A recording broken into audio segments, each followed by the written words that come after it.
This podcast is part of the Democracy Group.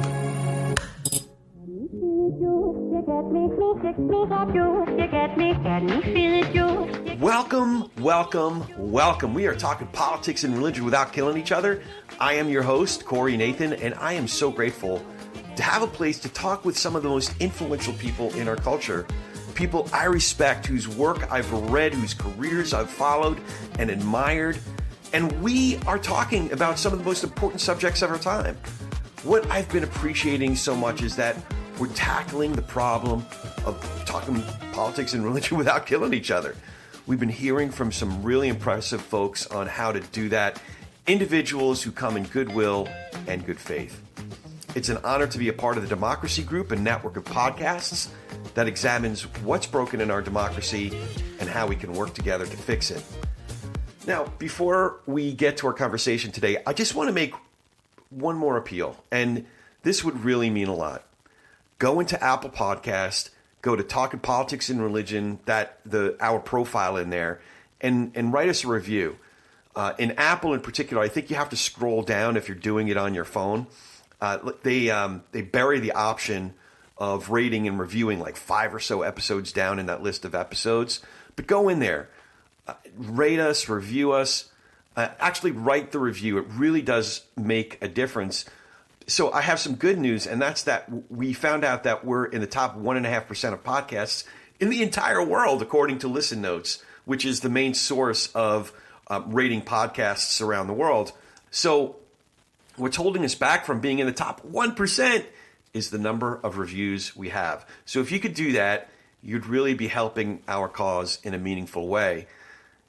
And with that, I am super excited to share today's conversation with you with Congressman Adam Kinzinger.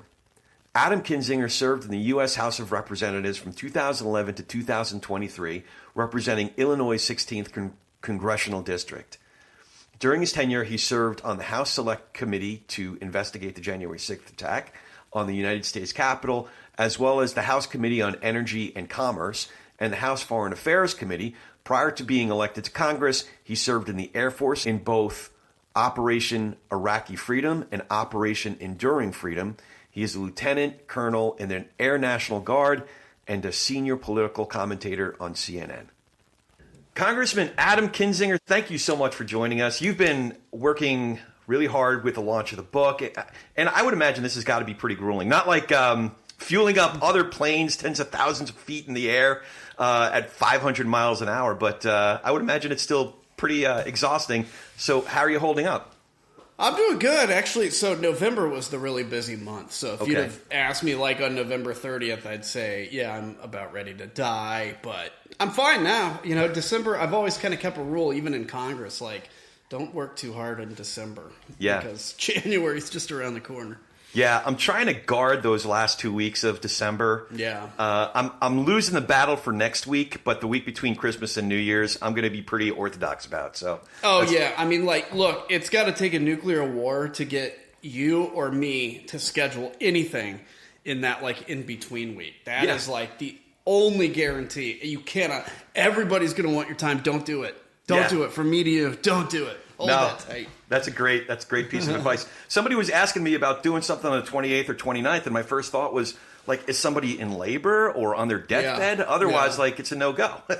Yeah. Is there an invasion going on? What's happening? So I want to take you back pretty early in the book. You mentioned you're about 14 years old, and you're attending a big convention for the Christian Coalition. Some of the talk would the way you put it, describe the opposition as dangerous, anti-American, anti-Christian, perverted, and ultimately evil. Talk about a predicate for things to come. But I was curious about if you could get back into the mind of 14-year-old Adam's reaction at that time. Were you just soaking it all in, pretty teachable young man, or was there a part of you that was like, wait a second, I have some neighbors or kids I hang out with that aren't that? Were you starting to question the fraught nature of how the opposition was described? No, not then. I mean, this is so in 1992, and it was funny because until I wrote the book, I didn't realize that 1992 represented really the first time that this evangelical Christian movement and kind of your mainstream republicanism officially, in essence, merged. I mean, so, there's always like the elements of evangelical Christianity and republicanism. Republicans used to not care about social policy. That changed kind of in the late 70s and the 80s with Reagan. And so you started to see that happen. But in 92, it was when George H.W. Bush spoke to the Christian Coalition. And, he actually gave a pretty, looking back on it, it was a pretty mild speech. He was like, hey, yes, we need your energy, but we're not going to go back to the days of Ozzie and Harriet, And, but when I'm 14, I mean, yeah, you're pretty much believing what they tell you. The opposition is evil. They're out to destroy America. America is this last bastion of like holdout of Christianity. And it really wasn't until, I guess, adulthood is the best way to say it, a few years after I was 14, when you start to walk away from that orthodoxy, even though that's a problem, that's a process that kind of spins up over time. So it's not like one day you wake up and you're like, well, this is wrong. But you start to wonder, well, this may be wrong, or this aspect of it, or this aspect. And then eventually it's like, wow, we've basically turned into a Christian nationalist movement. And that's not at all the Jesus of the Bible that I read about. Yeah, and I mean, that's some of the most interesting aspects that I was really curious about. When did you start to, your first official role, I think you were 20 years old when you got your first elected position, a county seat. Was it dealing with your constituency that maybe you started to say, wait a second, my constituency, they're maybe not as diverse as California 27 where I am, which is like the purplest of the purple, but still a pretty diverse constituency. Was that when you started to wonder, well, maybe I shouldn't view folks with a different letter before their name as evil or the enemy? Yeah, I mean, I guess if I think back to the beginning of my entrance into politics, like, at no point was I ever really then seeing the other side as the enemy. So that kind of like wake up had to have happened before the age of 20. I was never like extremist in my views. When I came into county board, I was, like, hey, I got along with Democrats just but the county board, like, there's nothing that's like, there's no policy that is partisan in that. There's no moral issues on the county board. You're dealing with, like, should we put this mega hog farm in? And should we repair this road and build a bridge, right? So there's nothing that's like the devil can have a say in. But, so I never had that. And then by the time I'm through the military and I go into Congress, right when I got into Congress, I got a reputation as a moderate. And that was just because, I was somewhat moderate in my views. I was fairly conservative, but probably a little more moderate than most. But also, I believed, call me naive, but I actually believed in what the Constitution says, which is you have to compromise to get things done. You have to work with both sides, because the way it's set up is if you're a single party rule, you're never going to get anything done. And so I think it was when that exact wake up happened. I went through a pretty rebellious time when I was 16, kind of rebelling against the church. And my guess is that, and kind of college and everything, was the beginning of like, okay, these folks aren't the enemy. But the advantage is I could speak the language, and I understood when the language was being spoken, what's being said. As a quick example, if somebody calls somebody a globalist, right? I hear people say, well, that's an anti-Semitic thing. Well, maybe to some people it is. When I hear the term globalist, what I hear is people in the evangelical church talking about the New World Order, the Antichrist, right? And this belief that, there's some deep, dark conspiracy that's running the government, and those are the globalists. So I can speak the language, and that kind of gives me the ability to look in and see what's being said and just be like, this is nuts, and these people believe this stuff. It's crazy. You bring up a really good point, and you grew up in I guess you would call it a fundamentalist church tradition. I forgot the exact denomination, ICB or something, International? It's Independent Fundamental Baptist, okay. IFB. I call it now a cult, but yeah, you can call it a fundamental movement, either way. Well, you were pretty well grounded and in scripture. Had a fundamentalist. You were brought up in although your nuclear family maybe thought a little bit more independently from what you would describe as a church, based on how I understood it in the book. I was curious, with all that's happened over the last few years, in particular, some of the letters that you've received, not just threatening you, but threatening your wife, threatening your baby from people who are supposed Christians. How has that affected your own faith? This is a fantastic question, and I think it's one of the most important ones, and you're one of the first to ask me about it. Look, I struggle between a complete disappointment and kind of revulsion to the church. And I don't mean the church as the body of Christ. I mean the church as we think of it, the buildings with pastors, because of this stuff that was said to me, to my family. This, I remember one particular letter, a guy says, "How dare you name your son Christian when he's the son of the devil?" People wishing that my, at the time, 6-month-old would actually be put into a prison, or that he would be killed, or he would wander into traffic. I mean, these are the kinds of things that, like, when I would see this, I'm like, there is a massive failure, and this massive failure is coming from church leadership. Now, what has it done to my faith? Well, look, I guess, yes, it's disappointed me in the church and in church leadership. But I actually think for my faith, it's made it stronger. Because what it's done is it's forced me to kind of look at my preconceived beliefs, to try to understand what did Jesus really talk about in the Bible? I was grown up believing that we had to fight evil in government because of all this XYZ. And then I look back and it's like, Jesus not only didn't he not talk about government, he also basically said, render to Caesar that which is Caesar's. Remember, at one point, Peter is basically like, Lord, we're never going to let them take you. We will fight them. And what did Jesus say? He said, get behind me, Satan. Right? So he was saying, like, not, hey, man, thanks for your energy. I'm supposed to go. But normally, go out and crucify these bad guys. He said, get behind me, because it violated the entire mission that he was there to do. So for me, it's made it tough to go to church. Okay, I'll be clear about that.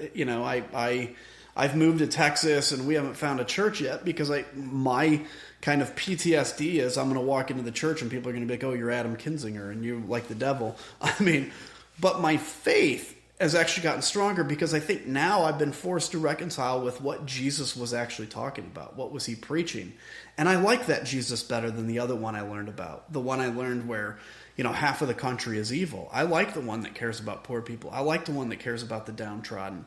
And so it's a much deeper, and we could have an hour-long conversation about that in and of itself, but I think it's impacted my faith in a good way. And I'll just say quickly too, the letter I think you're specifically referring to, my father's cousins sent a certified letter, like anybody even does that anymore, but they did, to my parents' house on a day I happened to be there.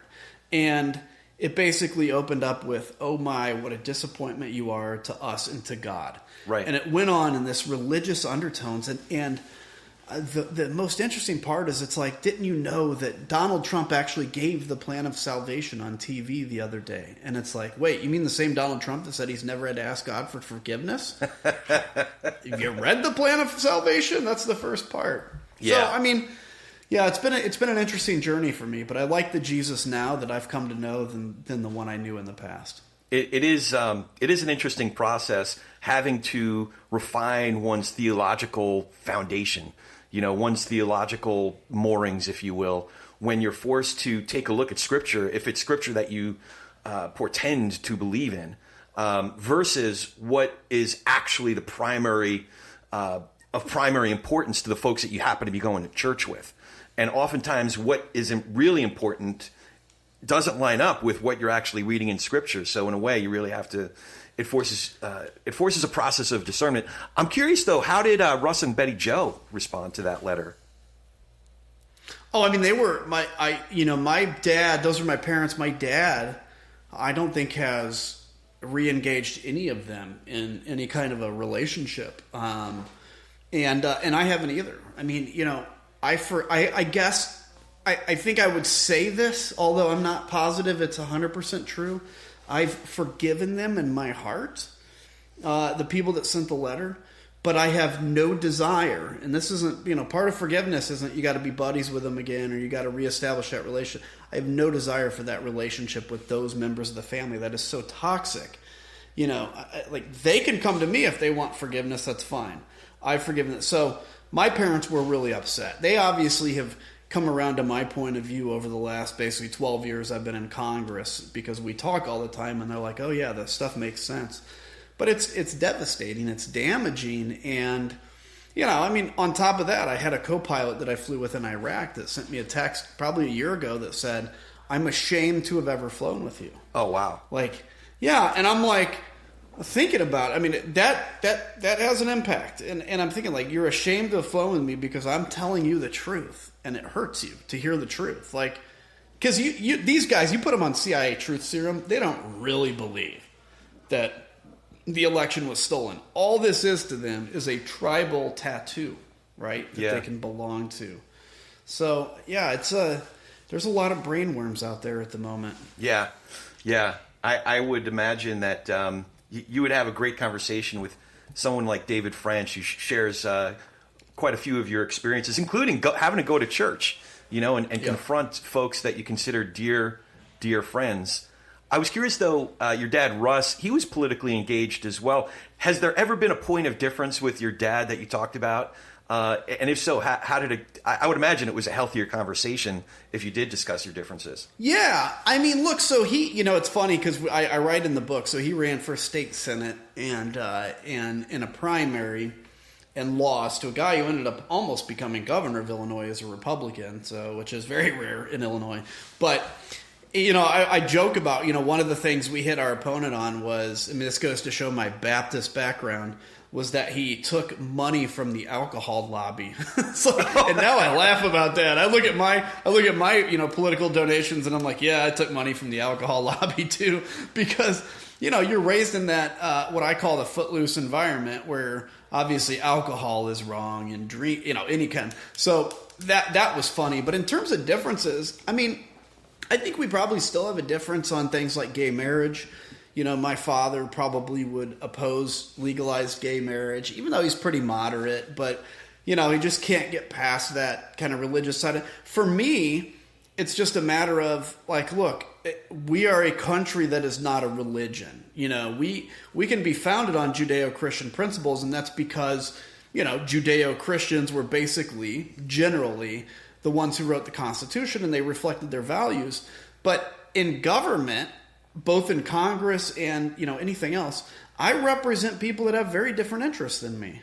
And so the thing I didn't even really have to wrestle with it, but the thing you ask yourself is, okay, whether or not some lifestyle agrees or disagrees with your religion, we live in a secular country, and isn't it right that people that love each other should be able to marry each other? And so my dad and I may have disagreements on that, but he fully understands where I'm coming from and saying, gay marriage is, we're past that controversy and it's legal, and we should do everything we can to encourage, family environments and adoption and people growing up in loving homes. So I would say that's one of it. And maybe a little on abortion. Even though I'm pro-life, there's a lot of nuance to it. So, but otherwise, I think we're fairly close on most things.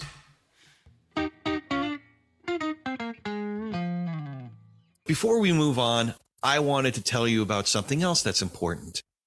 Money. Specifically your money. In all seriousness, I wanted to tell you about my advisor and my friend, George Meza. George runs Meza Wealth Management. And with George, it's not just about money. It's about helping us manage our present and plan for our future. And unlike a lot of other firms out there, George and I actually have a relationship. He knows me, he knows my family, and I know his wonderful family. I also know his firm and the incredible team he's put together, from his chief investment officer to some of the other great people in his office, like Jessica, their head of operations, that are always there to help me and with all aspects of our portfolio. You see, the thing is, I got a lot going on. I guess we all got a lot going on, and I don't have the time to watch our investments all day, every day. And even if I did, I don't have the experience and expertise that George's team collectively has. So we get the entire Meza Wealth Management team, all their expertise and all their integrity. And again, it's based on George knowing me personally, knowing my goals, and even the kind of risk that's appropriate for me to take, which, by the way, could change from one season to the next. And they're on top of all of that. So if you want George Meza and Meza Wealth Management to be on your team, just visit their website, mezawealth.com. That's MEZA wealth.com, www.mezawealth.com. And that will also be in our show notes, so you can check that. And now, back to our show. I was curious, before we move on from the family issues, I would imagine that getting some letters from folks that are really heated, folks that criticize you, even threaten you, that's one thing. But having your wife have to be named, or your kid, how do you deal with it, and how does Sophia deal with it? Well, it's interesting. So I don't look at Twitter mentions anymore because Twitter, I still use Twitter for the moment, but it's become hell. I mean, it's become a hellish, thing. And so occasionally I'll see a comment where it's something just egregious about her, and she has an active Twitter account, and there's stuff that I've been able to allow it to instead of piercing like me and affecting me, like actually just be like, what is in people's minds, right? That they are the first to respond to a tweet. Like how terrible is their life that they're the first to respond to a tweet with this. The advantage we have is she was raised in politics as well. She worked in the White House. She worked for Trump. She worked for Pence. She's with me on this mission. She agrees with me. She understands like how evil there is out there, frankly, and the evil is not the Democrats. The evil, frankly, are the people inside our own tent, I would say, anyway. And I think she sees it as her mission as well. But look, when we get a letter sent to our home address that says, like I said, Christian, your son, I hope he wanders out into traffic and dies, and you can feel what it's like, and that kind of stuff, and your husband's going to end up in... I mean, I've been threatened with Gitmo, by the way, for like 3 years. So here's what I'm going to say to anybody listening that thinks I'm going to Gitmo. Get it on with. Like, send me to Gitmo. Quit threatening it, right? Because it's been 3 years where we're just on the edge of the storm. So I think I'm just impatient, too, with like, hey, make these threats real or shut up, because, that's where we are. So one other area that's somewhat related, but that I consider the stakes much lower. You mentioned a fellow who's actually become a pal of mine over the last couple of years, Joe Walsh, but you referred to his firebrand Tea Party days. I was curious if you ever, in more recent years, if you've circled back with Joe. I talked to him just yesterday on the telephone, in fact. Oh, that's awesome. It's funny because I use him as the example. So there was, and I couldn't find it, but there exists like Time Magazine, when it was a good magazine and everything. When the 2010 class came in, they did one whole page of me and one whole page of Joe Walsh, and we were kind of like standing back to back, and it was talking about the two different kinds of Republicans in this class of 2010, and he was the biggest fire dragon breathing, Tea Party insurrectionist you'd ever know. And obviously in the last few years, he's actually tried to make amends, which I have a lot of respect for. So we stay in touch, and I would consider him a friend now, and I wish him well on his mission. But yeah, I mean, it is funny to see, because back in 2011, we were mortal enemies. Yeah. Well, on a bigger, broader scale, it sounds like you hold space for folks to come around. In Joe's case, not only was he a firebrand in Congress, he had this radio show where he at times sounded even more extreme. Is there ever a line that someone crosses? January 6th is the most obvious example. Somebody voting on that night or the next day to overturn the elections of Pennsylvania, Arizona. Is there any line that somebody crosses where you're like, no, dude, you've just gone too far? Or are you always holding an exit ramp for somebody to join, Earth 1.0? Well, it's funny because Joe Walsh on his radio show once had told people that he had heard a lot of rumors that I was into men, which isn't true. Nothing wrong with it if you are. Not that there's anything wrong with Not that there's yeah. anything wrong with Yeah. it. But he was saying this on his radio show, so I'm like, okay, if I can get past, somebody spreading rumors about me just for the sake of doing it, yeah, I can get past almost anything. Here's my rule is, is somebody genuine, right? If all of a sudden it becomes uncool in the Republican Party to like Donald Trump, which is what I pray for every day, not there yet. But if that happens and all of a sudden I see these people jumping off the Trump train and trying to join the Kinzinger-Cheney train, I'll call it, like they've been there the whole time, I don't hold a lot of space for that. The thing I respect is people that truly believe their beliefs. Recently, Kevin McCarthy gave an exit speech on the floor of the House and said that, it's important that members are willing to give up their jobs to do the right thing. I have no respect for that.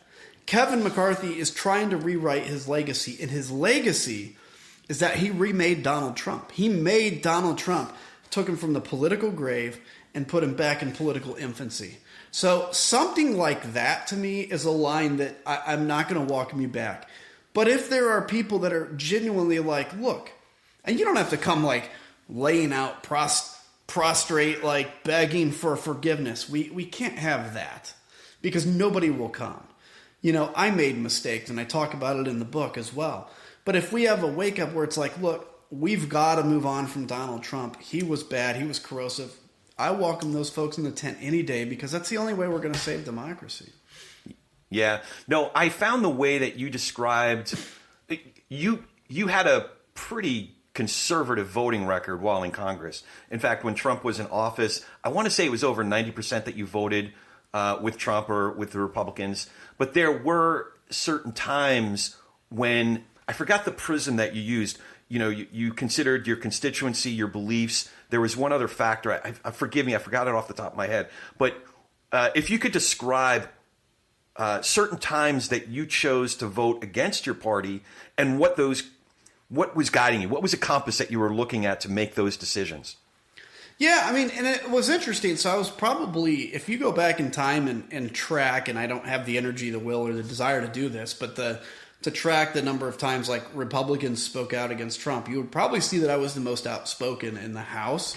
But, look, Trump was pushing a lot of Republican policies, and those are policies that I believed in, like conservative principles, less taxes, less government, stuff like that. Strong national defense, although I think he was a terrible defense leader. But the times I would go against the party were like, I think specifically of, the infrastructure bill was one of my last votes against the party. I ended up being one of just, I think, 10 Republicans to vote for that. I always, from the beginning in office, I was always for infrastructure. In fact, I've always called for raising the gas tax. That tells you how sometimes I can go way out of conservative orthodoxy because I'm like, the gas tax is simply a user fee for the roads. And if we want the roads to improve, we got to improve user fees. And so there was that. I think about the Violence Against Women Act. I was consistently supportive of that. That to me was just a moral issue of, we should be against violence against women. It's a real problem. There's real abuse that happens.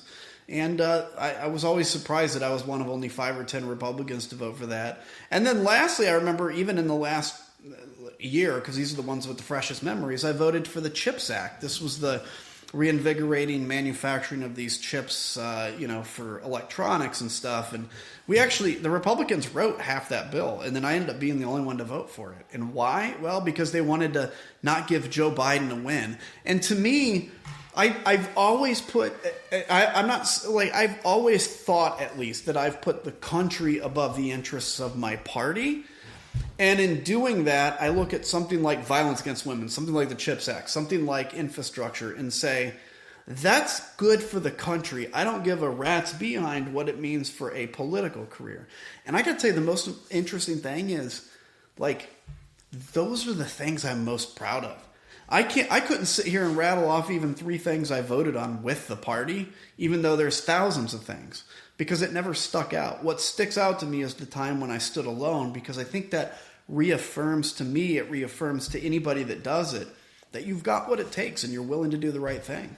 Oh, man. And there were so many opportunities for the Republican Party as a whole to do the right thing. Even before the January 6th commission that was put together, John Katko, he negotiated, as you know better than I do, he negotiated a much more balanced commission. Man, there were so many opportunities, and McCarthy in that instance just chose the other way, if you will. It's funny. I consider McCarthy kind of the committee's most valuable player because he threw a big hissy fit, pulled all his members off the committee, which allowed me to go onto the committee, which allowed us all to work together to a common goal, which was important, to actually get to the truth. Not to mention, he tanked the whole, as you mentioned, the commission early that was supposed to be a 50-50 split. Like, I don't know how. He's great at raising money. He's got terrible political instincts. And the best part of it is he did it to please Donald Trump, and Donald Trump, not that long ago, threw him under the bus and said he never should have pulled his members off of the committee. And now McCarthy says, I'll be happy to serve in the Trump administration. I don't know how many times you can debase yourself until you've had enough, but he's obviously got a ways to go. You know, one of the images or one of the scenes that you painted toward the end of the book that I really, really appreciated, you described this one-day retreat at the Library of Congress. I think it was Benny Thompson that he had the folks on the committee just, get together. And you also shared at length this description of a mosaic titled The Law. Do you remember, and you quoted extensively from somebody who posted about that mosaic. Do you remember that mosaic? It's fraud, discord, and violence versus industry, peace, and truth. I was wondering if you could describe that scene for us and the symbolic nature of what that meant to you. Yeah, I mean, I can't really. So, I had to do all the research when I was writing it in terms of what they, everything that was said when it was made and everything. So I don't remember all the details of it, but it was basically what it did for us is it brought this conundrum of this insane scene of what happens when basically humans are left to their own devices, when they don't have a common set of rules they want to live by. All politics is basically a handshake. Even the Constitution, it's a handshake agreement of how we're going to live life, right? How we're going to find our differences. It's what your whole thing's about. How do we talk about this without killing each other, literally, right? Yeah. And so it was just the difference between discord, fraud, lawlessness, and then what life can be when you live under this, I'll call it the gentleman's agreement, right? This idea of here's how we're going to discuss our differences. And to us, it was very appropriate to sit there and see that and know that this is in essence what we are, this line in the middle that's trying to hold this chaos back. And the problem is, to a lot of people, chaos seems fun, right? Because, I don't know, you've lived an entire life in comfort, so something different seems exciting until you live that life. And, that's where people like your listeners, people like us, have got to stand in that gap and say, trust me, you don't want to live in the chaos that's portrayed here. It may seem like an exciting Hollywood movie. This movie Civil War is coming out, which I have such mixed feelings about, because on the one hand it looks entertaining, on the other hand it looks too real. And you look at it and say, man, there's misery on the other side of chaos, on that side of chaos. And so anyway, that to me is kind of, it was such a moment, and such an appropriate moment for what we were doing. Yeah. So I wanted to talk to you a little bit about what you're working on these days. Later in the book, you describe the origin of the idea for Country First. You said, in that moment, I thought, this was in the days after January 6th, 2021, you said, why shouldn't I build an organization devoted to mainstream politics? It could be open to Democrats, Republicans, and independents who are willing to put country first, ahead of party. It could also reach out to the press, educate the public, support members who took the center lane, and even field candidates. So how's Country First going these days, and what kind of work are y'all doing right now? Well, it's going really well, and the website is country1st, so like 1st.com. I mean, we've got tens of thousands of members, all who are excited. It started as, after January 6th, I wanted to start something to restore the GOP. And then what I realized is, in very short order, is restore the GOP, great. We've got to restore American democracy. And there is this hunger. People were joining that were Democrats or Republicans or independents, or I don't know what I am anymore, or I'm politically homeless. And they just were desperate to kind of have, like you do, have conversations and talk about ideas and differences without killing each other, which I love the name of it, by the way. Thank you. And so that's, I started to realize, okay, this mission is broader than just like, let's fight for the soul of the GOP, even though I think that's important. It's let's fight for the soul of this country. We're really good as a nation at democracy building. I'm not talking about like Iraq. I'm saying like we send NGOs overseas and they do a great job of educating on democracy and putting institutions in place. But we've ignored it at home because we never thought we had to. And that includes me. I never thought we had to, build democracy at home. It's automatic here. Well, it's not.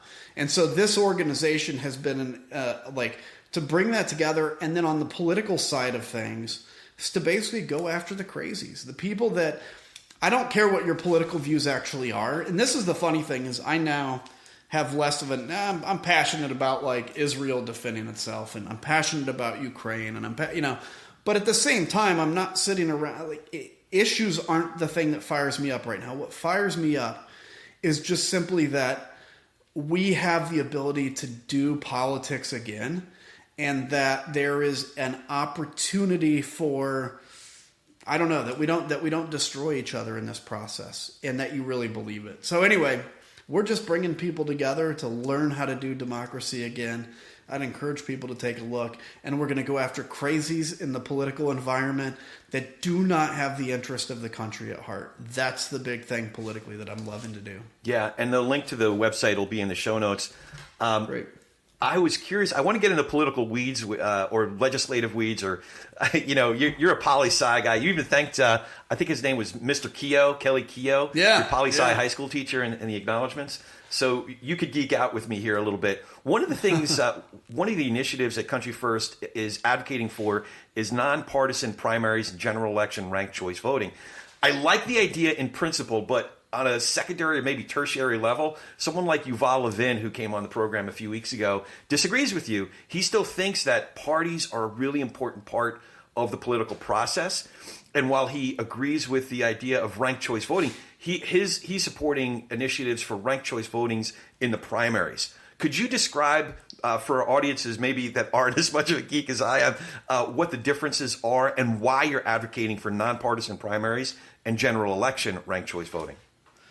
I'll be honest, I don't know how ranked choice voting in a primary would really work or how it would change anything. I get how it would work, the technical, but I don't know how it would change anything. Because sorry to interrupt, was Alaska, when Sarah Palin lost, was that in the general ranked choice or was that the primary? I think that was in the primary, but I think all candidates were on the ballot.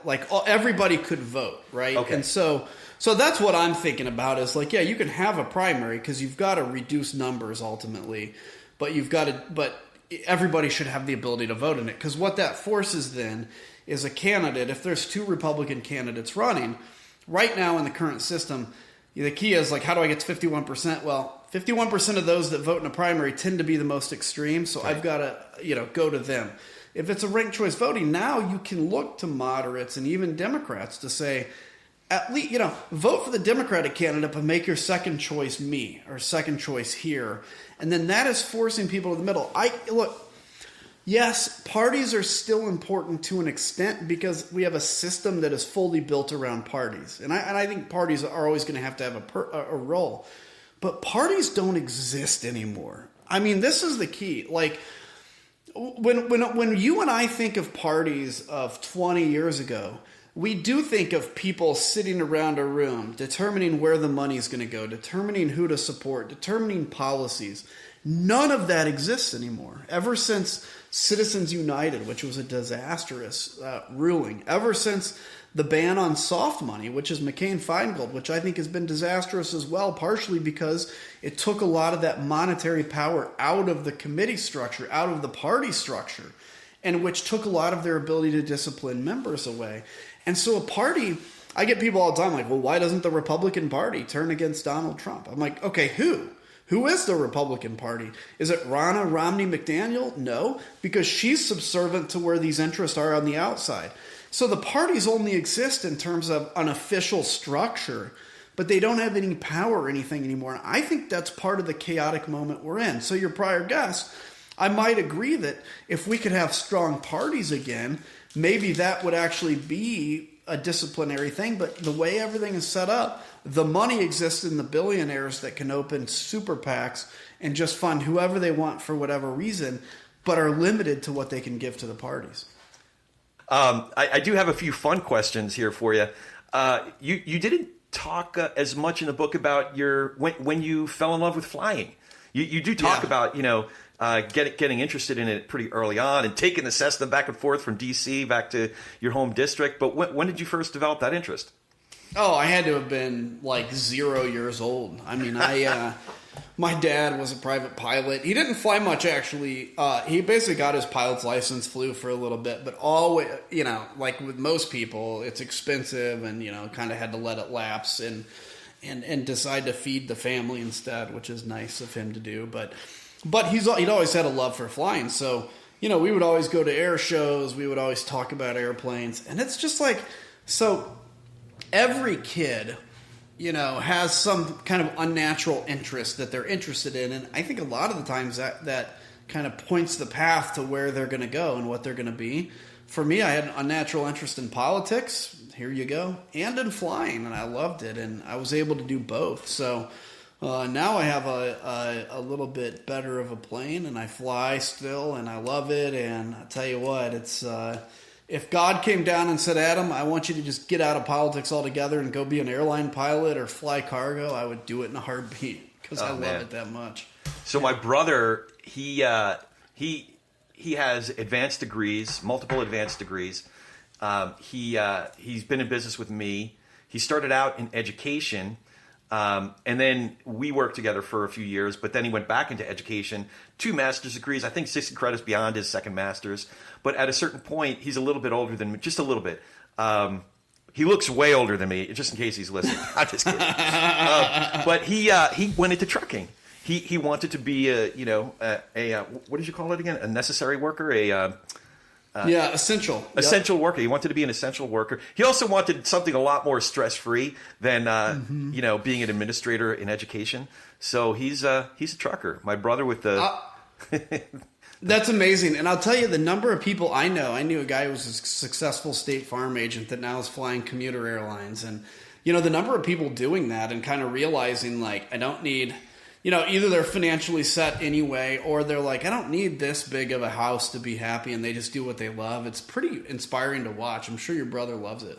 Yeah, he's at a good place mentally and emotionally, and he appreciates his job. He has a kind of job where he gets to come home every night instead of being long haul. So it seems like a good gig. Quick question before we get to the quote unquote TP&R question: have you had time to think about next steps for you? I mean, I've had time, and I don't know. I mean, I really put this in God's hands. I put it, it's we'll see where everything shakes out. I'm not going to go on suicide missions and run for office so that I can look heroic and lose 80-20. I don't know what I am even politically at the moment. I haven't really changed my views, but I don't identify. I've kept the title Republican. I certainly don't identify with this party. Do Democrats welcome moderates? I'm not sure. I think they're a little better at it than Republicans are, but if you had somebody like me run as a Democrat, would they be welcomed? I don't know. And so I look at it and say, I'm starting to get the bug back a little bit to run. I was really burned out at the end of last year. But it's not going to be anytime soon, but we'll see. I wouldn't rule anything out. And, whether that's a run even for the big job in 2028, it's possible. But it's not like it's something I'm planning or scheming for. It's more just like, if I feel that this viewpoint is not being represented and I could make a difference uniquely, I'd consider jumping in again. Yeah, and Country First seems to be building a nationwide organization, state by state. I get the notifications here in California about events and updates, and it's really encouraging to see organizations like Country First really planting seeds and bearing fruit all across the country. So I'm glad you said that, because this is what we have to look at. This is not an overnight fix. It took us decades to get here. It's going to take a while. It's going to take investing in a 21-year-old that wants to run for the city council. It's going to take that long-term investment to make a difference. And I think That's what the sides of darkness are actually trying to count on, is that we're going to get worn out and give up. They feed on chaos. We get tired by chaos. So they have an inherent advantage. This is where we have to stick to the fight. Yeah, slow and steady.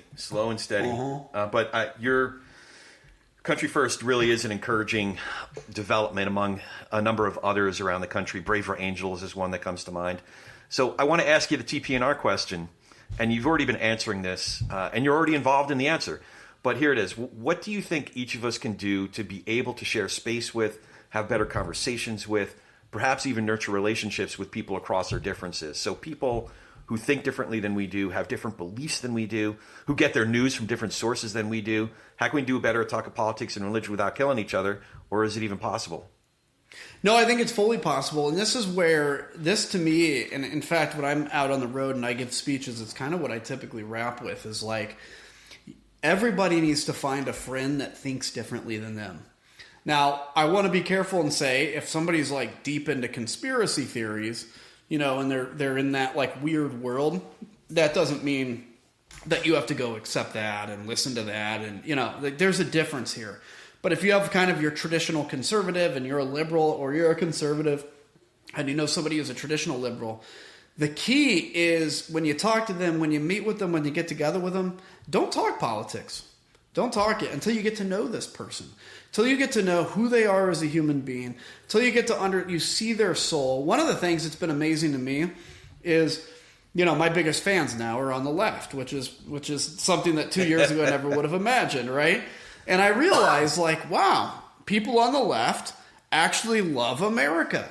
They actually do care about the Constitution. They're the ones that are pushing hard for Ukraine to be able to crush the Russians. They're not a bunch of peace hippies like I thought they were. And so a lot of the stereotypes in your mind are thrown out the window. And it's like, well, I'm not going to agree with everything, of course. And, you know, I still have my beliefs. But I see now that most on the left, if not everybody on the left, actually means well. And that is the only thing, that's the very first step, and probably the only important step in then beginning to have reconciliation, right? Everybody thinks they're the good guy. Al-Qaeda thinks they're the good guy. Now, don't go be friends with Al-Qaeda. But, you know, if you see somebody that's on the left or right opposite of you, they think they're doing the right thing. You think you're doing the right thing. Probably neither of you are, or both of you are. Who knows? Yeah. In a way, you talk about fundamentalists, both political and religious fundamentalists in the book. And in a way, it's not that I admire, but maybe I'm envious of the certainty that a lot of fundamentalists display. Yeah. I wish I was that certain about things. Yeah. But, you know, we have this a check on ourselves, or maybe a good wife or a good partner, life partner will check you like, dude, are you sure about that?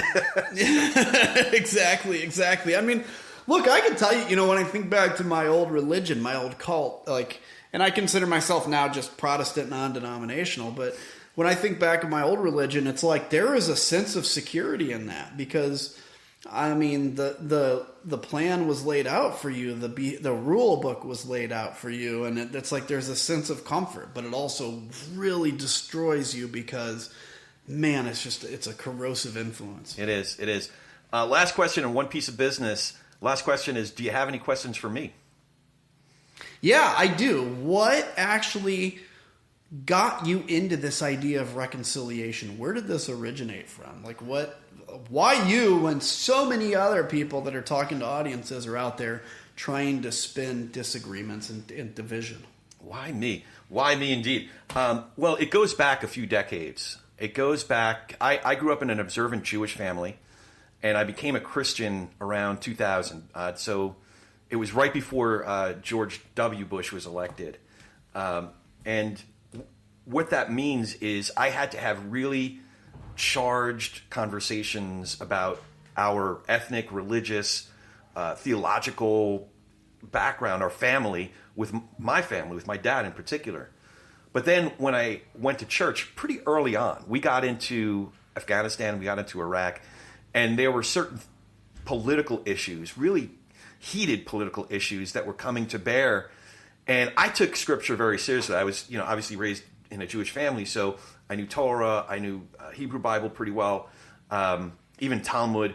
And then I was most compelled by the theological convictions I arrived at by reading the New Testament, the Gospels, the letters, etc. And I realized that 02, 03, that's when I started to realize that some of the buddies I was going to Bible study with, that we were doing a Sunday school class with, that I was, in the pews with me in the main service, that they weren't as compelled by what I was reading in the New Testament. Their priorities were something else. So there were a few Bible studies I got kicked out of because I'm like, wait a second, it says something different than how you feel about immigration. Leviticus 19. They're like, get out of here. Yeah. They're like, what are you talking about? That's, So you said something before, more so than any particular issue. I mean, we could talk about abortion. We could talk about some of the hardest particular issues, gun, Second Amendment rights. We could talk about some of these hardest issues, but if we don't know how to talk to each other in the first place, we're not going to get anywhere on that stuff. So, 3 years ago, right before the 2020 election, and I didn't get to ask you about that, but maybe that's for part 2. You'll come back and let me know about your 2020 vote. But I thought we have to do this first. We got to figure out how to talk to each other across our differences. And I thought what you said about get to know somebody, so invest in relationships as opposed to, so if your conversations have the foundation of a relationship, it's not based on a contest. It's not based on a transaction where I'm going to score a point and then you're going to score a point. But we gotta figure out how to do it. And man, it's been so cool having people like you, people like David Brooks, people like Pete Wayner, John Roush, like all these awesome people, some great journalists and politicians contributing to this idea that, number one, we can do it, and here's a few ideas of how we can do it. So I've been really appreciative. And can I say too, there is something amazing about when you free yourself to change your viewpoints and to look at what you believe again. So I talk about like truly now understanding who Jesus is and what my salvation means versus what I kind of used to believe has been spiritually freeing for me, but also being able to look at issues like guns and say, I don't know if Jesus would be a huge Second Amendment advocate, or if he would say, like, maybe we need some reasonable measures because innocent people are being killed. Like, when you can free yourself to look at things with new eyes, it's actually a really good feeling to be able to kind of come to a new set of conclusions, or maybe come back to your old set of conclusions, but doing it in a way with fresh eyes is it's actually a pretty magical feeling. So rumor has it you found a new scholar to learn from, N.T. Wright. And if you're reading some of his stuff, Tom Wright might remind you that Jesus' path to victory was through the cross. That's right. Not through the AR. Yeah. So before we close, how can folks follow you, find more info about Country First and the new book, Renegade, and all the great work that you're doing? Yeah, so Renegade you can find anywhere, Amazon, you can find it at the bookstores. I definitely appreciate you taking a look at it. I'm on Twitter, but that's just toxic, so you can find me on Twitter. But I also started a Substack, just Adam Kinzinger, and I've actually enjoyed that because it's kind of an unmitigated, unfiltered me and my family, and you'll see some of my kid in that process. And I'm starting to do an occasional podcast of just solo talking about issues out there, and so that's growing. So take a look at the podcast, and then of course all the other stuff I'm around. So, and the Country First, country1st.com. So I appreciate it. It's been fun being with you. Yeah, and that'll all be in the show notes. Congressman Kinzinger, this was just fantastic. I really appreciate you taking the time. And I hope it's not the last time that we hang out. Our audience has been dying to hear from you on this platform, so I really appreciate your time. Well, good. It was great to be with you, and have a great day, and we'll be back soon. Sounds good. And as always, if you dig what we're doing here, hit the subscribe button, leave a review and comments wherever you get your podcasts, and tell a friend. Get involved in the conversation. We're easy to find, politicsandreligion.us. It's www.politicsandreligion.us. You can find me on all the socials at Corey S. Nathan, Corey S. as in Sam Nathan, at Corey S. Nathan. Now go talk some politics and religion with gentleness and respect, and have a great week.